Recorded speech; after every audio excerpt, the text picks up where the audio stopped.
College football is over, the NFL is winding down, and as we turn our attention to the ice and hardwood until Sunday, January 22nd, we are slashing NBA, college basketball, and NHL season passes from $4.59 all the way down to $2.99 with no coupon needed. This special price locks in your favorite handicappers in the sport of your choice through the championship for pennies on the dollar versus buying daily packages. And since the price will remain $2.99 through midnight on January 22nd, the earlier you buy, the more days you get included at no additional cost.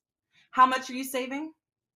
College basketball comes to just $3.55 per day through March Madness, and the NBA and NHL discounts come out to just under $60 per month to lock in your favorite handicapper through the finals or Stanley Cup. Go to your favorite handicappers page at WagerTalk and or Sports Memo and lock in your sports through the championship for only $2.99 each. If you want to combine handicappers or multiple sports, email us and we can work out an even more significant discount for you.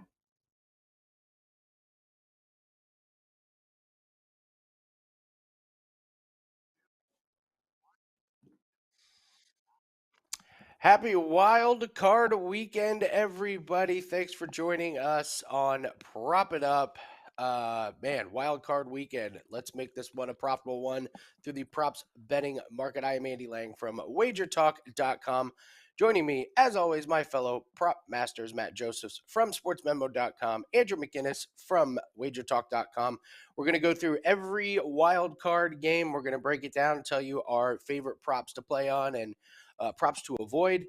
At the end, we're going to have our best bets, and we're also going to take a look at the passing, receiving, and rushing leader props for Wild Card Weekend. Looks like they have come out this morning.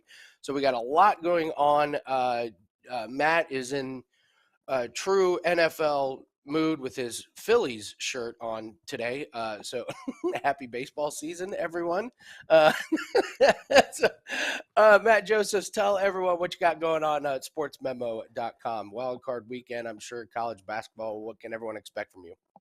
Yeah, pretty much. That was good. Yeah, we're taking the day off from a bad college basketball card today, so we'll be focused on tomorrow. And of course, I've got one prop up already for the weekend, but waiting to hear your guys' words of wisdom for this weekend before I lock in some others. And then Andy, last week we did the whole Mayo thing with me.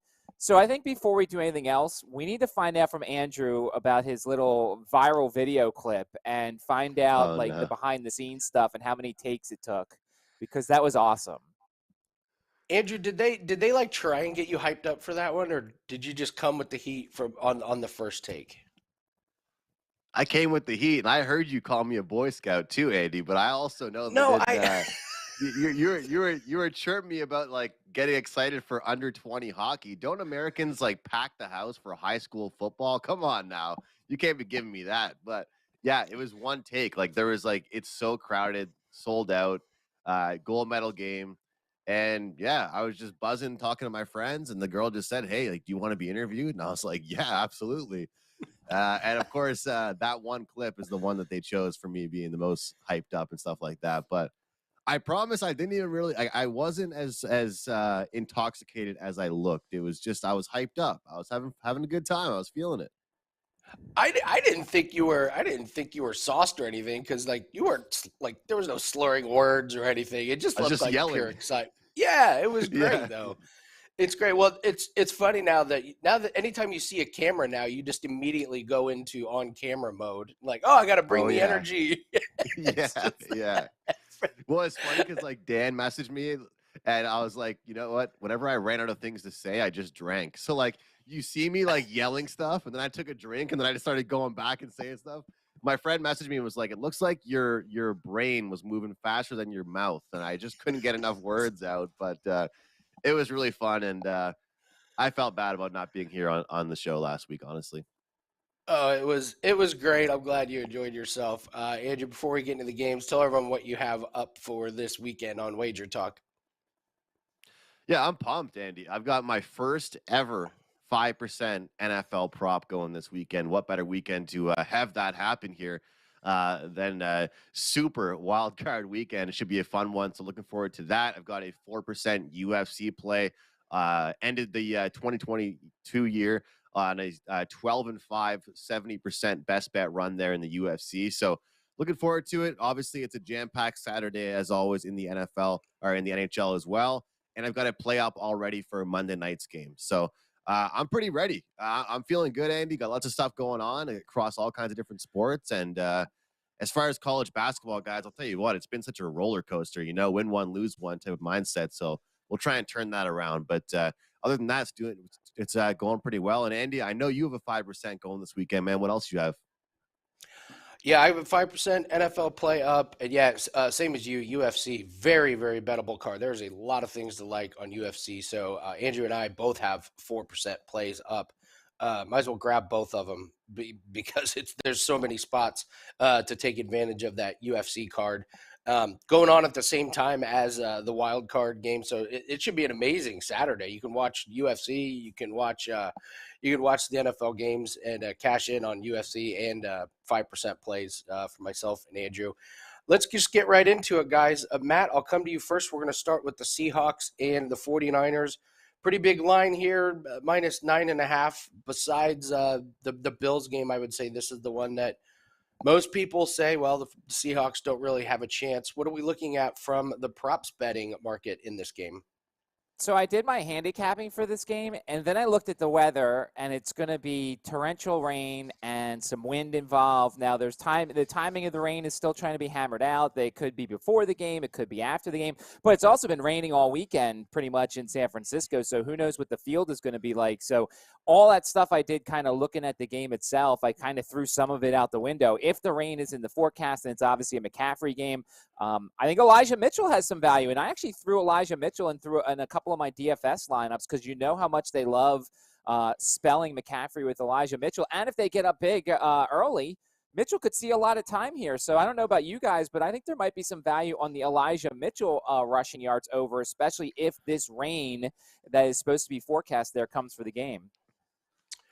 Andrew, weather can sometimes be the great equalizer. Do you think this helps or hurts any of the props in this game? Yeah, I think that a lot of times we can overreact to weather, but this seems like a scenario where you have to react to it. It seems like one of those games where you have to make adjustments to your props. I agree with what Matt said there about Elijah Mitchell. He's definitely someone I want to look for. And with that being said about a good rushing game for the Niners, it also means to me, I think we're going to see Brock Purdy not throw the ball as much as he was in past games. I don't think he'll have to. Based on especially with the line that we're seeing, it's expected to be quite a bit of a lopsided game in the first place. And I think that once they get that lead, San Fran is so good because they are very good at protecting it, guys. They will hold on to possession. But as far as the Seahawks are concerned, Geno Smith, here's the thing with him. I want to take a look at his rushing yards personally, just based on the fact that it's going to be bad weather. But I'm going to go back to the completion prop. He breaks records, does well passing yards, completion, attempts per game, all that good stuff. This to me kind of reminds me of one of those scenarios that I brought up all year long, was really just with a guy that's going to throw 5 to 10 yard passes all game. I can't see him going deep. I think the Seahawks are going to have to try and establish possession. And if they do that, he's going to have to throw the ball, but I don't think they're going to be able to go deep to Lockett and Metcalf all game long. So I think his completions prop could get there. It got there the last time he played the Niners. And guys, I brought this up the last time we talked about the Niners and Brock Purdy. Guess who he really likes throwing to? That's George Kittle. Looking at his receptions over 3.5. So as much as I'm saying Brock Purdy under on passing yards, I still think we could go up the middle a couple times and get Kittle involved. So it should be a good one. I think this is a game that, despite it might be a lopsided one, a lot of great betting opportunities in this game, Andy.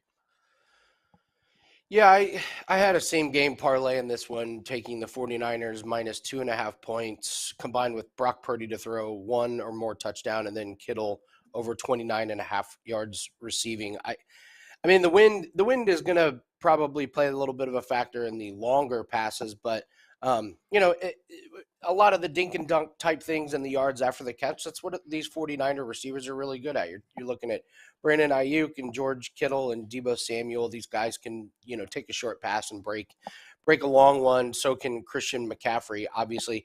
Andy, you touched on one that I'm interested in. I am absolutely looking at Geno Smith over his rushing yards, 16.5. He's been running quite a bit. Last game, he only had one rush against San Francisco, but it was for 18 yards. So he cashed his over just in the rushing. And you look at his totals, he's not afraid to take off and run with it. Right now, the books have it at 16.5 at -110. Look at his rushing, 51 yards rushing last week in a game that was a must win. Before that, 18, 16, 18, 20. There was one game where he didn't rush hardly at all, but then before that, 22, 22, 38, 26. And this is a playoff game.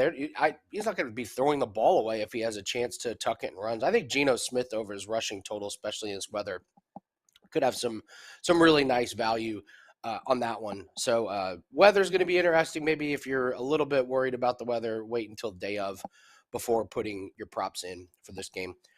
Let's take a look at the Chargers and the Jaguars. Andrew, coming to you first. For me, I have a hard time reading this game. I know what some of the stats are, but I thought Trevor Lawrence looked pretty bad against Tennessee. So I don't know if that was a one-game blip and he comes back to normal. We know Justin Herbert should have a good game. Chargers and Jags, do you have a good feel on this one? Yeah, I mean, part of me thinks it's going to be a shootout just as far as the handicap on the game is concerned. And then if that's the case, I should have lots of props, but I'm also taking a cautious approach just with these teams and thinking that I think the Jags are going to run the ball a lot. I feel like they're going to try and utilize that early against the Chargers, a team that does not fare well against the run. And there's not one, but two backs that are more than capable on the Jags of putting up big numbers. In fact, the last time they played the Chargers, they put up some big numbers. But when I look at this game, really, I think I got to go to one steady guy on each position or in each team as far as the receiving position is concerned. And it's not guys that are going to surprise anybody. I'm not really going off the board here. We've got to go to, I think, Christian Kirk over on his longest reception. Guys, this is cashed multiple times this season. It cashed the last time out for the Jags. And he is a steady long ball guy for Trevor Lawrence, and they have that chemistry. And I don't want to try and reinvent the wheel with what a quarterback is going to be doing and what they're going to be comfortable doing. And it seems like Kirk is that guy for him. When they're passing above 20 yards, 25 yards, Kirk is that great deep threat guy. And as far as Allen is concerned, I mean, getting Keenan Allen at over like 70.5 receiving yards for a guy that obviously slow start, obviously it wasn't, health was an issue, but as the season progresses, you get better, you get those reception numbers up, and it's a big game. When he's healthy, he's your guy. And I also found something that these two teams were pretty much at the bottom of the league against opponents' number one receiver. So a lot of times last year in the playoffs, I went towards the wide receiver 2 or the third option even, thinking that I was getting a better number. I was trying to be fancy with it. I remember last year with the Bengals, all playoffs long, everybody loved Jamar Chase. I like T. Higgins, the second option kind of guy. This is one of those games. I think the top dog is the play, and I think Keenan Allen will have a big game. Nice. Matt, what do you think about Chargers and Jaguars? It could be fun. They have all the individual pieces to have a shootout game. What do you expect in this one? It's interesting because it's a run funnel against the pass funnel because everybody wants to run against the Chargers and everybody wants to pass against the Jaguars. The Jaguars are towards the bottom half of the league in pass attempts seen against them, and so that makes me want to think that Herbert's pass attempts over is the way to go here. You look at what happened, obviously you kind of want to look at what happened in that game back in September, but also that was when Justin Herbert was hurt. He had the rib issue, still threw it 45 times in that game. So, you see the score 38-10, and you want to be like, oh, well, let's carry it over to this game. But there were some extenuating circumstances involved there. But I think Justin Herbert's attempts over is the way to go here. And as Andrew just said, Keenan Allen's been very good to me. Christian Kirk's been very good to me.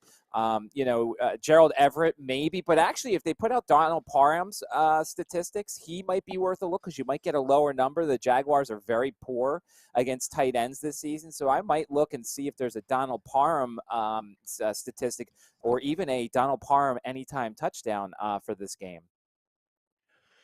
Yeah, Austin Eckler, I noticed that his receiving total went down a yard, which is stunning to me. It was 36.5, and I thought, oh boy, that thing will be closer to 40 by halftime, but that's dropped down to 35.5. So you're getting tiny little bit of value on Eckler if you believe that it's going to be a passing game and you believe that they're going to ride Eckler. Look at his last couple games, 36 and 39 yards.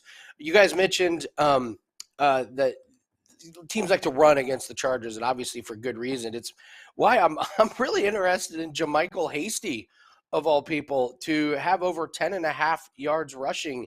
ETN is not the guy that's going to get 30 carries in a game, and JaMychal Hasty has been the guy that has come in and done some damage. I've cashed one bet on him already. I think I may make this an official play. Against Tennessee, he only had 3 carries for 5 yards, but Tennessee is one of the best rushing defense. But look at before that, 33 yards, 10 yards, 13 yards, 13 yards, 28 yards. He's the one that comes in and spells ETN, and he's going to get a few carries, especially if they decide that this is going to be a big-time running game for them and they want to put the ball in the running back's hands as opposed to Trevor Lawrence. So I look at Jamal Hasty, another really obscure one. I don't even, this was so weird. They have Jamal Agnew over 7.5 receiving yards. The guy has 0 catches for 0 yards last week. He had 2 catches for -6 yards the week before, and then 0 catches for 0 yards before that. I don't even know why there's a there's a prop out there on him, but whatever. Yeah, this one, guys, I don't think I feel 100% confident in this one. There are other games on the board that I like a lot more. Dolphins and Bills is not one of them, especially with the news of Skylar Thompson. Matt, to me, this seems like the toughest one from a props betting standpoint. I don't know what we're getting from the Dolphins. What say you about Dolphins at Bills this weekend? For week after week, they keep putting up these lower numbers for Jalen Waddle, and it's almost tempting. But the problem is you don't really get like a sense as to where Skylar Thompson wants to go. The one thing is I think he's using Gesicki a little bit more, and Gesicki was a guy that I know, and Andy, I know you've played some unders on before, and he's had some games where he's essentially been a blocker, and that's about it. But you look last game, 4 catches for 46 yards. Now, I know that's a product of playing the Jets, who weren't necessarily the best against tight ends. But, yeah, this is a very tough game. It's funny. They don't have any Isaiah McKenzie props out. The Dolphins' slot corner situation is not very good. If you notice last game, they took John Brown and brought him up instead of Cole Beasley. So if Cole Beasley's not active once again, that means Isaiah McKenzie is going to be the primary slot receiver, and he probably will be anyway. So if they put up some McKenzie props, I might be looking his way because I think he could have the best game. Xavier Howard's going to probably follow Diggs a little bit. I think I see that in just about 50% of the snaps in the 2 games, Howard followed Diggs. So I think McKenzie represents the value, but his stuff is not up yet. Andrew, Dolphins, Bills, this could have been a really intriguing game if Tua would have been out there, but we get Skylar Thompson. Do they have any chance to beat the Bills at Buffalo? What are you looking at from props in this game? Yeah, I mean, normal Andrew would take a game like this that thinks is going to be a big blowout and take a look at the quarterback that's going to get blown out and say, hey, he has to throw. Let's look at the pass attempts. But I think it's going to be really bad. Like, I think it's going to be really bad. So I don't know how many times he'll even have the ball in his hands. That's the problem. I think this is going to be one of those examples where a team's getting blown out and you're, because like, guys, I've spent so much time trying to find props in the Dolphins that I like instead of just keeping it simple, stupid and looking at the Bills, I do agree with Matt, though, on Gesicki. I do think that he's going to have a big game. He's a big target. I think he's reliable. I think players of his position make it comfortable for newer quarterbacks, to get, kind of be a security blanket. So I will be looking towards him. Guys, am I wrong to just continue to go with Josh Allen's rushing yards? I mean, when he's comfortable in a game, when they have the lead already, and everybody is expecting a long throw, he's going to continue to run. It's what makes that team special. People were worried about his injuries and worried about how he's doing, but that is who he is. That's what's going to lead them to the promised land if they get there. And that's probably where I'll look. But yeah, this is one of those ones where I think you might look towards secondary guys, like stay away from Diggs, look towards a Gabriel Davis maybe, but I don't know what to do with it. I'm still deciding what I'm going to do with the Dolphins game, with the Dolphins players. But like, here, Andy, let me throw this to you, Andy. Would you ever look at rushing props for the Dolphins, knowing that they might get down 14 points before you even pour your next drink?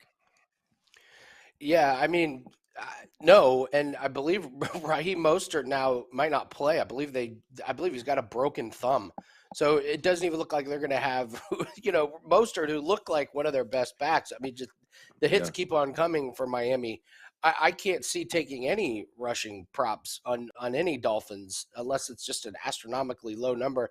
I will say I'm not a big believer in this Buffalo Bills team. I don't think they're as great as people make them out to be. They just happen to get a really, really great matchup here. Andrew, you mentioned rushing. One guy that I think I will be sprinkling is James Cook, over 35.5 yards rushing. If this is a game that Buffalo gets up on, Josh Allen's going to be running. You would expect Singletary to be running. And James Cook, when given the opportunities, he's flourished. And look at his games, 9 rushes last week for 45 yards against New England. Against the Bears, he had 11 rushes for 99 yards. That was a client play. We easily hit in that one. Before that, 5 carries and 4 carries. But then he has a 64-yard game, 86-yard game. So he has the confidence of this team, and they are not scared to use him. And Devin Singletary is just not that, pound it into the ground and run out the clock, 3 yards in a cloud of dust type of runner. And I think James Cook might be that, their answer, to this. He's definitely going to be given opportunities if the Bills get up. And so I think that number is a little bit low, 35.5. Wouldn't surprise me if James Cook sees maybe 5 to 8 carries in the second half when the Bills get up. So as far as Dolphins plays, I'm really looking at Tyreek Hill under. Sprained ankle last week. Skylar Thompson throwing him the ball. He's going to get he's going to be the guy that the Bills just say, if we take away Tyreek Hill, there's really nobody else that could, dominate us. Tyreek's the one. So I think they can put all their focus on that one and come out with the victory. Giants and Vikings, sneaky game, potentially could be a shootout with this one. Matt, Giants, Vikings, I think there could be a lot of points and a lot of value in some of these guys. What do you think about Giants and the Vikings? So I'll say this first off. My handicap of this game is based on, I think the Vikings win, and I think the Vikings win rather easily, probably by double digits. I just don't think that the Giants – I think the both these teams have done it through pixie dust this year. You look at the Vikings, the negative scoring differential, and the Giants, who have arguably probably the worst roster in the playoffs. You look at their wide receiving core, you look at outside of Saquon, that offense is just devoid of true talent. So my handicap in this game is based off of that. The one play that I've locked in so far, and I'll give it out, I don't care. I took over 46.5 yards for the longest field goal. Both of these teams allowing an average of over 2 field goals per game. Andy knows Gano is a beast over 50 yards. He's got 8 field goals over 50. Joseph kicked the 61-yarder to win this game last time. They both had multiple field goals in the first meeting, and it's indoors, so I like that. Anything involving the kickers in this one I think is certainly a good one. And then the other thing real quick is I like Richie James. The Vikings slot corner situation, Chandon Sullivan, is awful.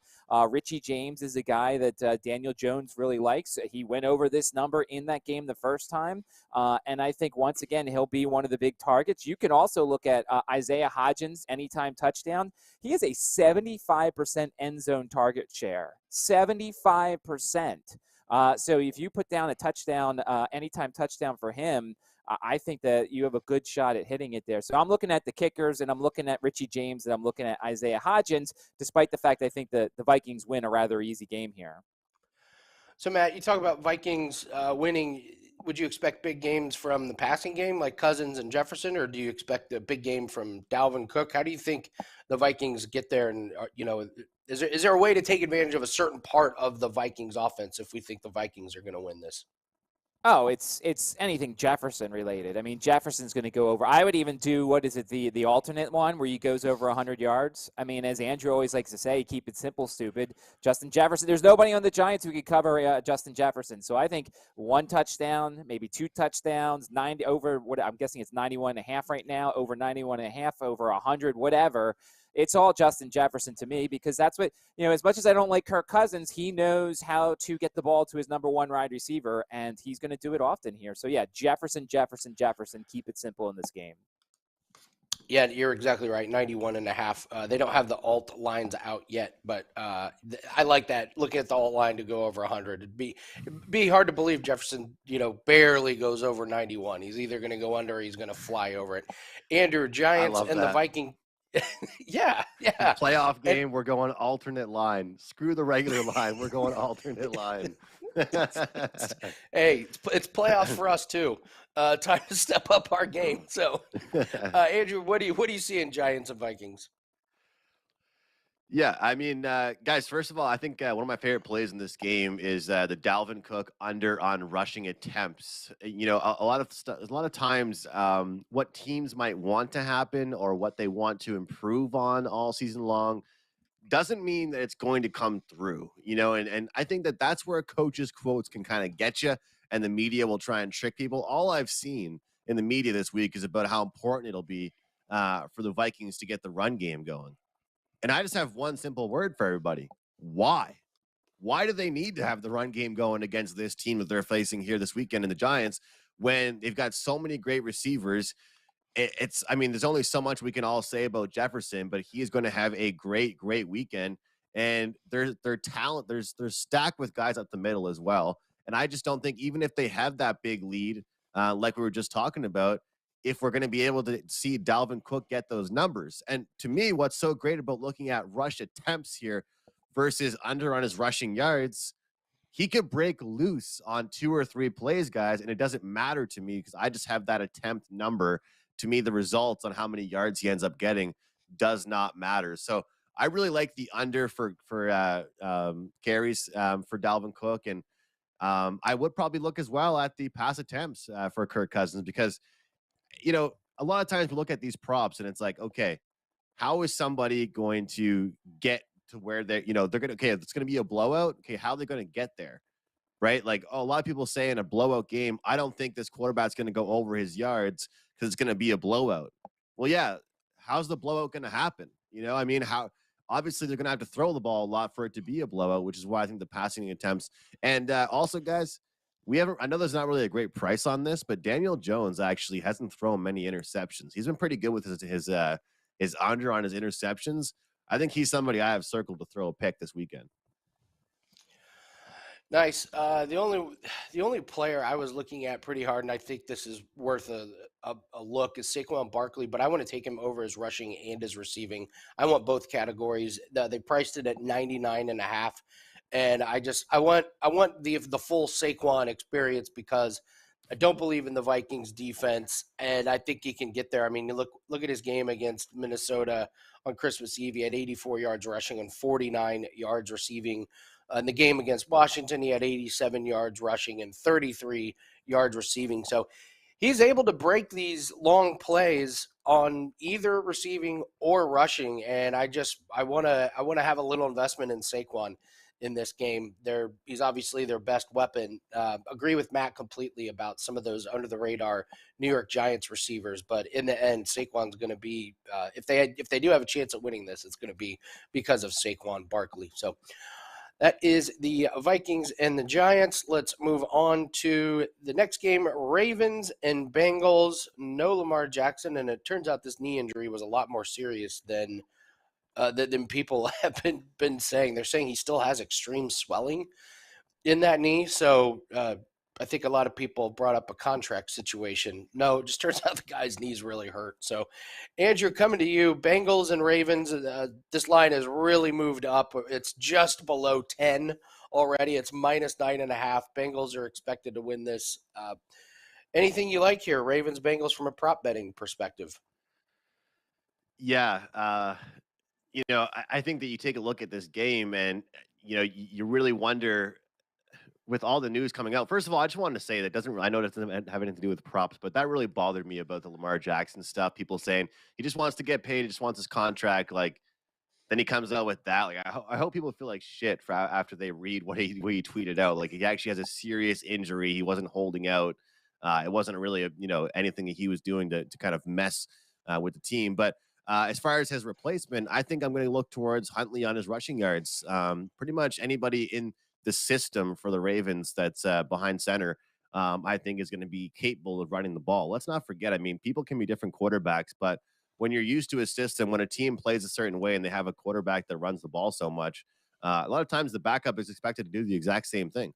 So I'll look towards that. Joe Mixon, I think this is a rushing and receiving type of game for him.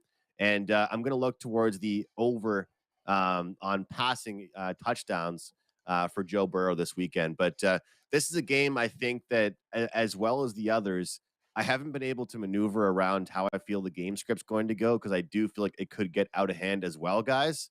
And because of that, I'm kind of having a tough time figuring out who I want to put my bets in on. I think you could see some people have great first halves and then things really slow down. So not 100% in this game, but I do like Mixon, and I would look towards the rushing yards for the Baltimore Ravens there.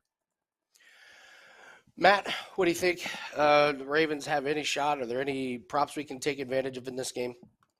2 words: Justin Tucker. I mean, that's it. I mean, it's a bet I'm making every week. It's not out yet. I don't care who the quarterback is. It doesn't really matter who the quarterback is. They are pretty much always in field goal range. And I think the Ravens are going to make this game interesting. I do think it's going to be close. I think there's a chance they cover this number because their defense is still pretty much intact. Obviously, I need a little bit from their offense here, but I think the Ravens make this somewhat close. But it's Justin Tucker for me. Maybe some Tyler Boyd stuff, because once again, for the Ravens, you can take advantage of them in the slot more than the outside with, if Peters is healthy and if, Marlon Humphrey's healthy as well. So Tyler Boyd and Justin Tucker. RJ in our chat brought up same game parlays. I think this is a really good game. If you think the Bengals are going to win, I think there are a lot of things that you can do in the same game parlays.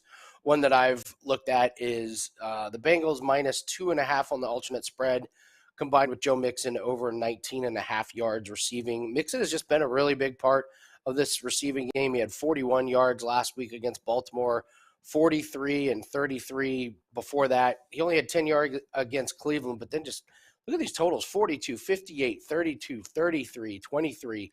He's really been getting there, and it hasn't been just like one long catch. It's been, 5 catches, 7 catches, 5 catches. So the dump off to Joe Mixon has been working there for him. So if you believe the Bengals are going to win, you can lower that to less than a field goal.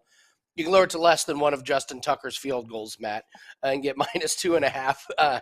Andrew, you can do some stuff with Joe Burrow that you mentioned. You can combine like Joe Burrow to throw one or more touchdown passes with several things. And if you like Joe Mixon rushing, you can get some good ones. And Andrew, I find the receiving yards with the Bengals almost impossible these days. It's almost like they have too many weapons. Like, yes, you like Joe Burrow. I think you're like me. You like Joe Burrow, but I have no idea who's going to have the big game. I can't do anything with the Bengals receivers. Can you? Well, that's just the thing. You're trying to figure out, and the problem is that would you look towards receptions or would you look towards yards? Because I think this has to be a yard situation, because you better not look towards receptions right now, because your guy, you better be lucky he gets 2 or 3 passes, and if he doesn't catch those, they're on to the next guy. But I think this is one of those games where you've talked about same game parlays, Andy, and I like your approach with them, but I want to say that I make these as well, but don't let the TV commercials and the radio and social media fool everybody and tell you that you have to all put 15 legs into these same game parlays. Okay, the best way to make money with them is what Andy is talking about. You like the Bengals to win? Okay, you think this guy's going to score a touchdown? Boom, you put those two together. I mean, I'm tired of seeing people on social media advertising that they have the best bet of the week, and it's 6 options to happen in a leg for a same game parlay. To me, that's not what we're trying to be using these for. And I think you brought these up a while ago, and I could tell now you're starting to release these and talk about them on shows. So my 2 cents, I like those quite a bit, and I think it is definitely a good option here. Look, Chase to score a touchdown and Bengals to win. Would you argue that? No, and you're absolutely right. We've done, I believe, 3 same game parlays for clients at WagerTalk. We won all of them. We won every single NFL same game parlay, but they're only 2 or 3 legs. That's it. I just want to get a number that's close to even money and take advantage of it that way. So yeah, there are some people that have success doing the 15, 16 legs. That's not how I approach it. I think it's better to just take a couple that get you closer to even money and go from there. So, all right, last game, Cowboys, Buccaneers. Matt, coming to you. Could be fireworks in this game. Every talk show is excited that we get a Dallas Cowboys versus Tom Brady. Oh my gosh, can you imagine what the talk is going to be on those networks Tuesday morning? What do we think from props though? Cowboys and Buccaneers, a lot of big names. What can we bet on? Yeah, you can't rig a game like this because on both sides you've got things that you usually see rigged on their behalf when you got Dallas and Tom Brady. So, like, you might actually get some good officiating this game. I don't know what to expect here, but I also think that the handicap in this game is going to depend on your props because this is such a close game. If you think the Bucs are going to win, you're going to shade more towards them. If you think Dallas is going to win, you're going to shade more towards them. So I think it'll be interesting to see what everybody thinks about this game. To me, I'm looking under on Zeke. This feels like a Tony Pollard game. The Buccaneers have been getting healthier. I'll be interested to see about Vita Vea's availability for this game because he makes such a big difference. This is not going to be one of those games, I feel like, where they're just going to plunge Zeke into the line 10 times and he's going to get over this 48.5 yards that I see right here. So I like the Zeke under. I think Tony Pollard gets a little busy in this game. I think that's worth a thing. And then, of course, what else? Do we buy into the whole playoff Lenny bit because it is the playoffs and the Buccaneers trust the veteran more than Rachaad White. So Leonard Fournette, 35.5 rushing yards, 28.5 receiving yards. You know that he's a good safety valve. And if Micah Parsons gets in that backfield and tries to sack Tom Brady, he's going to dump it off to Leonard Fournette. So I think Fournette might be worth a rushing and receiving maybe, or just a receiving. But yeah, I think that it all depends on how you think this game's going to go as to how you handicap these props. Unlike the blowouts where you're just going to be like, oh, let me take the Bills. This one, I think you're going to see some differences in because some people think Dallas is going to win. Some people think Tampa Bay is going to win. Andrew, a lot of big names. What do you think about Cowboys and Buccaneers? Yeah, can you guys find me a sports betting website or casino that's offering over 3.5 picks for Dak Prescott? Because I'll probably give them some of my money. I'm not a Dak guy. $40 million to throw interceptions. Anyway, here, guys, I like Tony Pollard, just like what Matt said as well. I think it's going to be a great game for him. I think that we've heard so much over the years about Tampa Bay's running defense, and it's been, pretty much mediocre this year. It hasn't been very intimidating. And I think that we're going to see, especially early in the game, the Cowboys hand the ball off a lot to Pollard. And, when he gets confidence in those drives and when you can kind of see that they're going to go to him a lot, they just continually feed him. And I think they want to keep the ball out of Brady's hand as much as they possibly can. Keep him on the sidelines, put him in frustrating positions. Don't let him get comfortable. And something that Matt mentioned as well, kind of leaning me towards a different side where looking at playoff Lenny, well, I'll look towards the opposite with the under on rushing yards for Rachaad White. 5 of his last 6 weeks, he has not hit this number of 40.5 rushing yards. And when you got kind of a split role, a lot of times you do go towards the experience and the guy that's gotten the job done in a big way before. So I think it's going to be a good game. And I wanted to throw it out to you guys. I know we don't have a lot of time, but field goals. I mean, is this one where we could look towards the over 3.5 field goal prop, potentially long field goal prop as well? Matt, what do you think? You're the field goal expert. So Tampa Bay has allowed 2.3 field goals the last 3 games. I mean, in theory, you think of that defense and you think of them kind of slowing them down. And then Dallas is actually at 2 field goals allowed per game. So you might get a bunch of opportunities here. I don't know if I would take the over 3.5. I think what you were talking about with the longest distance, or you pick your favorite kicker and take their over 1.5 here. They really do like Brett Maher. His over 1.5 is -150, whereas Ryan Suckups is -105. I think either one of those guys could hit 2 field goals. The question is just trying to figure it out. Both teams are in field goal allowing form, as weird as that is to say. I'm looking at Tom Brady props here. With Dallas, it's kind of tough because we've seen teams have been able to run on Dallas and they don't throw a lot of passes against them. But that's all Tampa Bay does. Sometimes they don't even attempt to rush the ball, and you're seeing Tom Brady's passing attempts go through the roof. You're seeing his yards go through the roof. So it's kind of like, do you think the Dallas defense is going to prevent them from throwing? I kind of don't. I think this is a Tom Brady dink and dunk game. I think the pass rush can get some pressure on him, look for a lot of shorter passes and outlets. So I like Brady over his attempts, over his completions. Here's a same game parlay you can do with this one if you believe that Brady is going to throw a lot. You can have Brady over 229.5 yards passing, Chris Godwin to have 6 or more receptions, and Leonard Fournette over 14.5 receiving yards.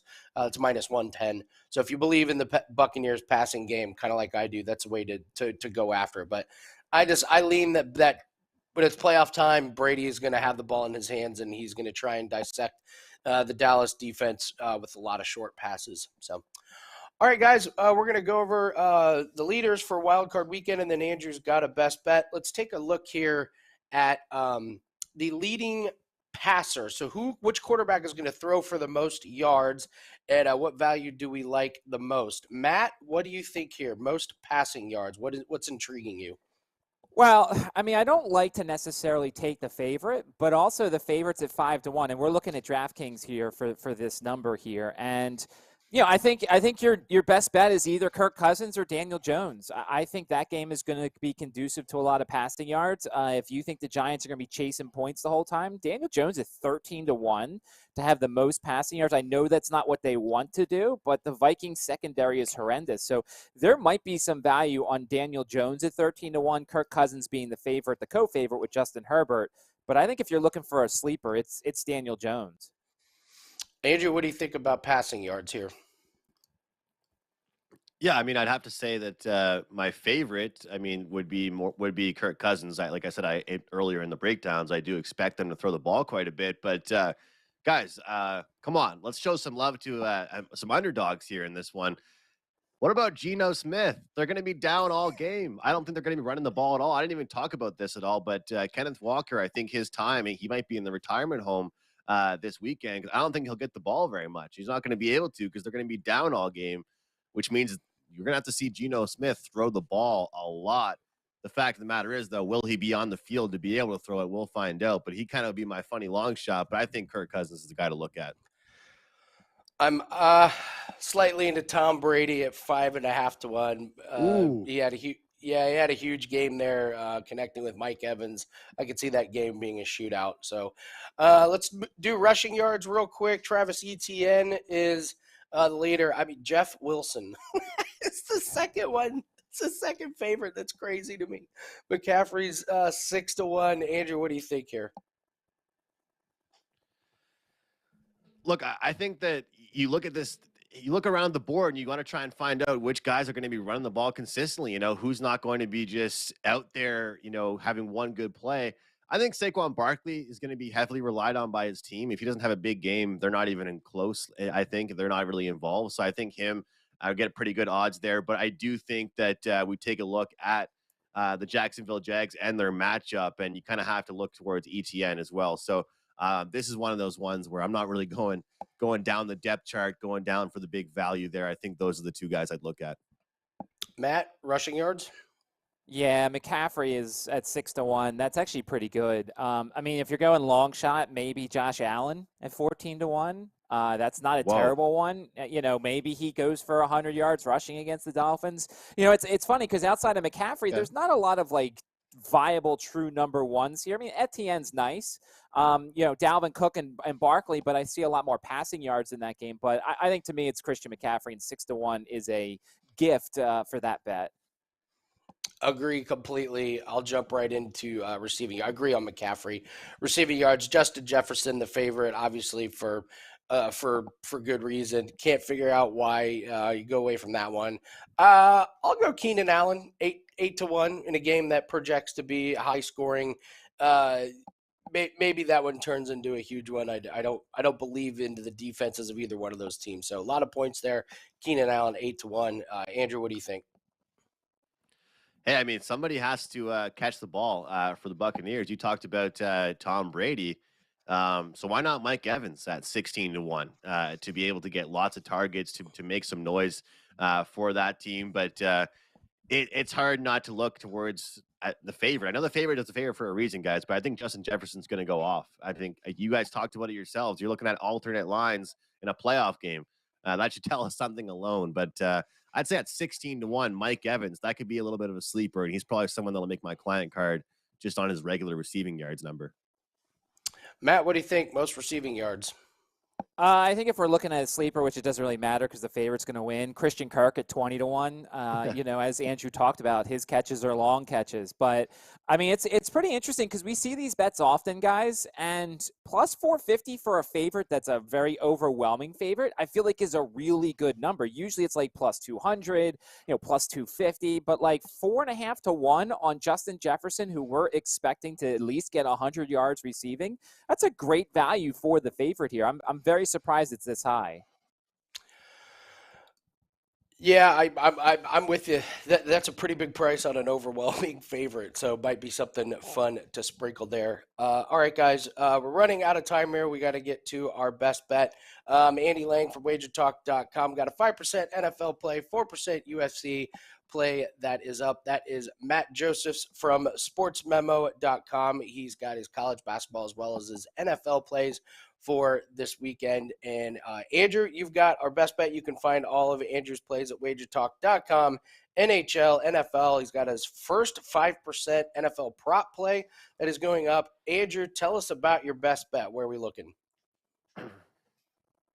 Yeah, I'm excited for NFL Super Wild Card Weekend. There's lots of different options to look at here, guys. And this is a game that everybody has projected to be a blowout, including, of course, the odds makers in this one. But with the weather, with this being a very young player as well, and with a very talented running back core, I'm going to look towards Brock Purdy under 218.5 passing yards. I feel like they can still have a great game. He can still pass the ball very well and still go under this one, counting on Elijah Mitchell, counting on Christian McCaffrey, getting production all over the field from their guys.